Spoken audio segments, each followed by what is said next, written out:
অবসাদে আত্মঘাতী তরুণী চিকিৎসক। ছোট থেকে অবসাদে ভুগতেন সঙ্গীতা পাল। সঙ্গীতার বাবাও একজন চিকিৎসক। দীর্ঘ চিকিৎসাতেও অবসাদ মুক্ত হননি সঙ্গীতা। তরুণী চিকিৎসকের মৃত্যুতে সোনারপুরের বাড়িতে শোকের আবহ। মেন কারণটা হচ্ছে ওর একটা ডিপ্রেশন রোগ ছিল, যেটা ও বংশগতভাবে পেয়ে এসছে। সেটা এই ডিপ্রেশনের রোগটা গত 22 বছর ধরে ভুগছে। এটা আমার ফ্যামিলিতে কিছু কিছু আছে, দুতরফই।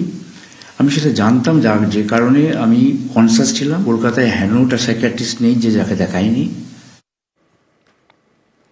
বৃহস্পতিবার থেকে হাওয়া বদলের পূর্বাভাস আবহাওয়া দফতরের। রাজ্যে ঢুকবে উত্তর পশ্চিমের হিমেল হাওয়া। উইকেন্ডে 4 ডিগ্রি নামতে পারে তাপমাত্রা। পশ্চিমের জেলাগুলিতে ঠান্ডার সেকেন্ড স্পেল, তবে এখনই জাঁকিয়ে শীত নয়। বঙ্গোপসাগরে তৈরি হওয়া নিম্নচাপ কেটে গিয়েছে। হালকা যে শীতের স্পেল গত কয়েকদিনে প্রায় উধাও ছিল, তা ফিরতে চলেছে উইকেন্ডে। এমনটাই পূর্বাভাস আলিপুর হাওয়া অফিসের। বৃহস্পতিবার থেকেই হাওয়া বদল। রাজ্যে ঢুকবে উত্তর পশ্চিমের হিমেল হাওয়া। এর জেরে সপ্তাহের শেষে দক্ষিণবঙ্গে পাড়া পতনের ইঙ্গিত। সপ্তাহ শেষে তাপমাত্রা নামতে পারে 3 থেকে 4 ডিগ্রি সেলসিয়াস। পশ্চিমের জেলায় শীতের দ্বিতীয় স্পেল।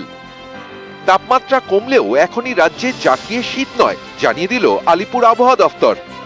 সাউথ বেঙ্গলের জেলাগুলিতে মিনিমাম টেম্পারেচার 3 থেকে 4 ডিগ্রি কমার সম্ভাবনা আছে আগামী 3 দিনে। কিন্তু নর্থ বেঙ্গলের জেলাগুলিতে মিনিমাম টেম্পারেচারের কোনো বড় রকম পরিবর্তনের সম্ভাবনা নেই। পশ্চিমী ঝঞ্ঝার প্রভাব। শুক্রবার থেকে হালকা বৃষ্টির সামান্য সম্ভাবনা দার্জিলিংয়ে। হালকা বৃষ্টি হতে পারে কালিম্পংয়েও। মঙ্গলবার দার্জিলিং, কালিম্পংয়ের সঙ্গে উত্তর দিনাজপুর এবং মালদাতেও হালকা বৃষ্টির সম্ভাবনা। নিউজ 18 বাংলা।